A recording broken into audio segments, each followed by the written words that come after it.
aquí en su espacio Voz para el Cambio, conversando con el maestro Celedonio Jiménez, y se incorpora Jacinto Ascensión para compartir con nosotros como parte del staff del programa en esta parte. El maestro Celedonio apuntaba a unas ideas, el valor de Duarte, que no era un idealista puro y simple.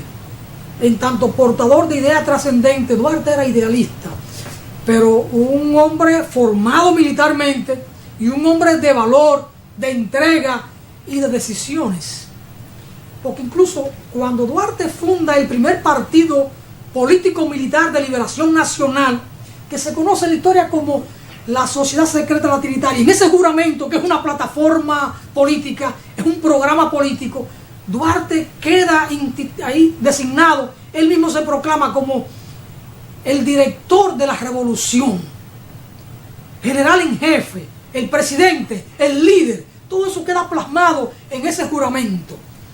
Y ese juramento establece a la separación definitiva del gobierno haitiano y a la instauración de una república libre, soberana e independiente de toda potencia, dominación extranjera. Y luego, cuando Duarte elabora el proyecto de constitución, este concepto lo amplía y dice que la ley suprema de la nación habrá de ser su independencia política, libre y soberana de toda dominación, protectorado e influencia extranjera. Le agrega este concepto, influencia extranjera.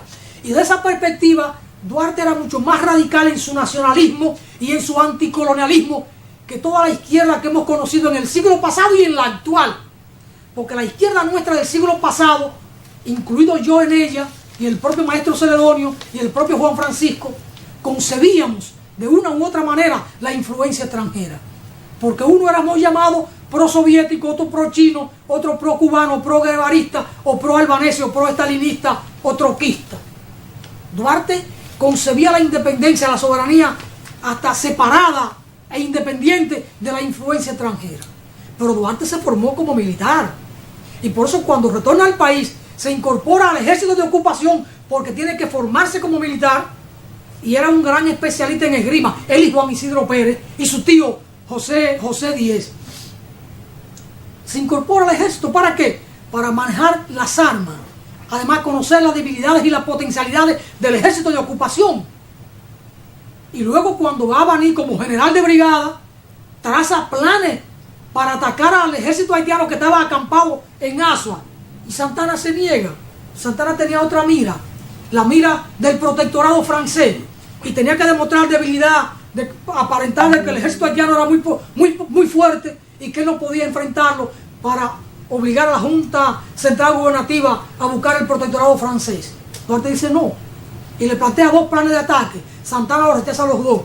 A esas contradicciones hace Santana con el dominio de la Junta Central Gubernativa que la Junta llame a Duarte de regreso a Santo Domingo. Y luego Duarte a la Junta Central Gubernativa le propone otro plan de que Santana ataque por el sur, desde Baní, y él atacar subiendo por Constanza, por la retaguardia. Y la Junta Central Gubernativa también rechazó el otro plan de Duarte. Él, a caballo desde aquí, cruzar al Cibao y por la montaña de Constanza, caer atrás de Azua para atacarlo por la retaguardia y que Santana avanzara por aquí. Es decir, además, cuando Duarte retorna al país, con apenas 19 años, no ha cumplido los 20 años, trae un manual militar en francés y él mismo lo traduce. Todavía quedan hojas en la casa de Duarte, en el museo, puño y letra de la traducción de Duarte, de ese manual militar, que fue el manual militar que usó Napoleón Bonaparte en Francia. Sí, la visión de este hombre y el coraje de este hombre. Y cuando retorna al país en el 64, 24 de marzo, 15 de marzo, que entra por Montecristi, dice: si he vuelto a la patria con las armas en la mano, para protestar, ¿cuál protesto? No solo de la anexión a España, sino hasta con lo que pudiera ser la anexión a Estados Unidos y contra cualquier tratado que tienda a menoscabar en lo más mínimo el interés nacional. Estamos hablando de un hombre, de un temple político-militar con una trayectoria desde que funda ese primer partido político-militar, porque él asume la condición de general y de director de la revolución y de presidente en manos de nuestro jefe y presidente Juan Pablo Duarte. Y es él quien a las 5 de la tarde otorga rangos militares a Mella y a Sánchez de coroneles, a ambos. Y a Vicente Celestino Duarte de capitán. Y a Juan Isidro Pérez de coronel. Si es un hombre que tiene una visión y una formación como militar. No se trata de cualquier independentista, de cualquier apóstol. Es un hombre de verdad. Así que con estas ideas refuerzo lo que planteó en el segmento anterior el maestro Celedonio Jiménez. Don Jacinto Ascensión, aquí hablando de Duarte con el maestro a propósito del 26. Muy buenos días, don Alfonso. Celedonio, un placer siempre compartir espacio contigo, más empezar la semana. Y los amigos televidentes que siempre están pendientes en este espacio Voz para el Cambio. Empezar la semana y más con este debate de ideas, y más en la figura de nuestro que es padre de la patria, Juan Pablo Duarte. Eso como empezar con un buen pie, porque merece realmente una reflexión a partir de lo que nosotros, como dominicanos y dominicanas, estamos viviendo como sociedad de cambio, como sociedad de dolencia, como necesidad de falta de oportunidades, pero también muchas oportunidades que podemos aprovechar, como necesidad de poder seguir infundiendo en una generación nueva que va surgiendo, que conozcan realmente esta figura tan importante que nosotros nos gastamos como país, hablar de Juan Pablo Duarte. Duarte, y muy bien ustedes lo apuntan, no solamente, vamos a hablar de un idealista, pero no tiene nada que ver con lo que llamamos nosotros teóricos, no teóricos de ideas, que viven o que se convierten o nos convertimos a veces en papagayos, en repetir lo que otro dice, lo que otros hacen. Pero Duarte es una persona, primero, con unas capacidades que se ve que se formó, estaba bien formado. Luego, desde esa formación que lo encamina a una reflexión que lo convierte luego en algo práctico, un proyecto de nación, en un proyecto como sociedad, como país. Entonces no es un teórico, un idealista, pero va construyendo un ideal. Por eso hablamos del ideal, el ideario de Juan Pablo Duarte lo va construyendo, que no se queda solamente como si fuera un manifiesto, que no se queda solamente como si fuera un libro de filosofía, que no se queda solamente de teorías, sino que el mismo Juan Pablo Duarte va poniendo eso en la práctica. Y hasta el día de hoy, eso que nos propone, eso que propone Juan Pablo Duarte, todavía tiene vigencia. Entonces yo puedo decir, inclusive, ya le pido a Celedonio, el gran sociólogo, que se gaste este país, que no solamente es un teórico, sino con propuesta bien clara, de que no solamente es en el siglo XX que se habla de un pensamiento desde América o del Caribe. Hay que hablar, hay que ver lo de Juan Pablo Duarte, que ya está pensando con un pensamiento propio de la isla, del Caribe, de América, ya en el siglo XIX.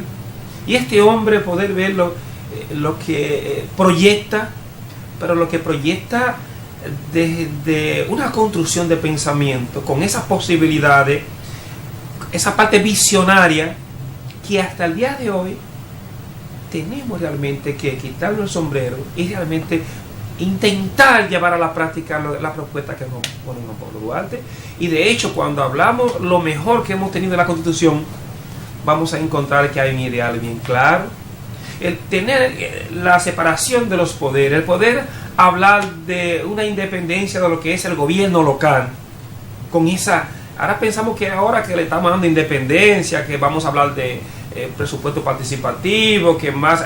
Es que ya eso lo tenía Duarte ya pensado en su propuesta de nación, su proyecto como país. Entonces, creo que volver nuevamente a retomar eso, a escudriñar, pero desde esa reflexión sentida a partir de esta necesidad y estos problemas que tenemos en el país, que muchas veces, por no hacerle caso, a esta propuesta tan interesante, y luego cada uno empezar a querer imponer sus caprichos, pero más respondiendo a intereses personales y no fijarnos que tenemos una nación, que tenemos un país, que tenemos que apostar realmente para mejorar y que seamos realmente una nación fuerte.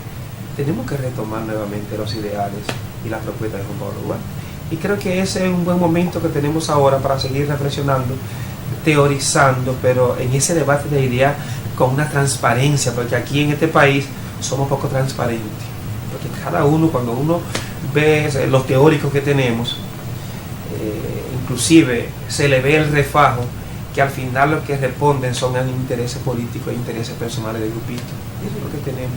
Y de hecho eso es lo que marcó luego con esa avalancha de oposiciones que iban en contra de estos ideales, y que el mismo Juan Pablo Duarte recibió y sintió en carne propia ese rechazo de esos ideales, esas contradicciones, porque a muchos no les convenía, porque al final, ¿qué era lo que querían?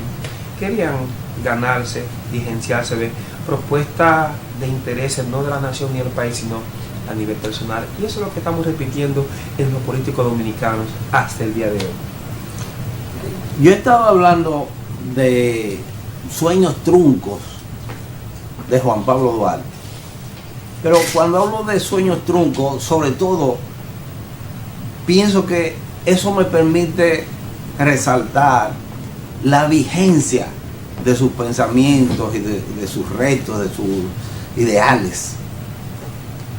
Por ejemplo, en la actualidad, en la sociedad dominicana, tenemos una enorme preocupación respecto a la postura, el comportamiento de una vasta porción de la juventud dominicana. Hoy hablamos de que muchos jóvenes están desinteresados por la política. Yo mismo estaba hablando de la conducta antipolítica de muchos jóvenes, y cuando hablo de antipolítica es del rechazo al quehacer político de los jóvenes. Rechazo que en muchos casos tiene como base, como razón de ser, el comportamiento que han asumido las figuras de autoridad, las grandes figuras políticas de nuestra sociedad a lo largo de la historia y en los últimos años sobre todo. Una actitud inconsecuente de los dirigentes políticos que ha llevado a muchos jóvenes dominicanos a desconfiar de los políticos y del quehacer político.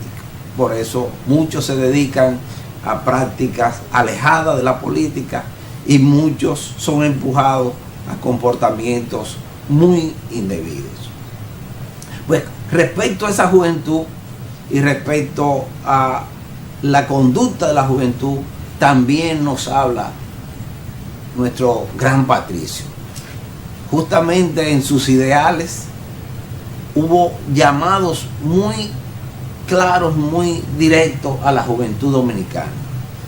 José María Serra recoge notas, apuntes históricos sobre el quehacer de los trinitarios y de Duarte, y uno de los planteamientos de Duarte a la juventud fue precisamente un llamado a esa juventud para que continuara la obra, le diera cima, decía Duarte, a las tareas de la regeneración política en nuestra sociedad.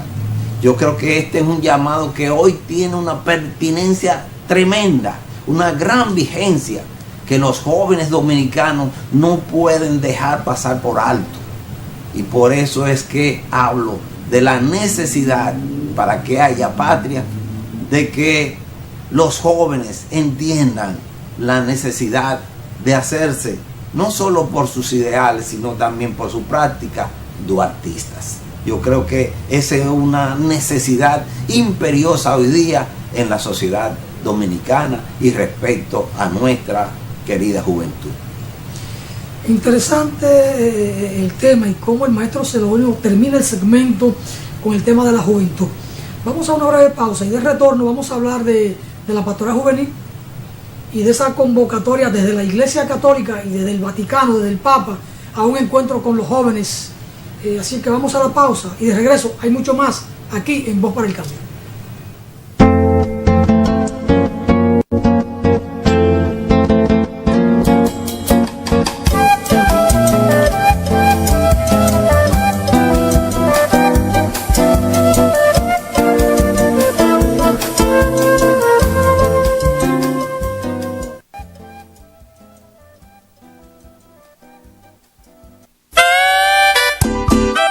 para disfrutar.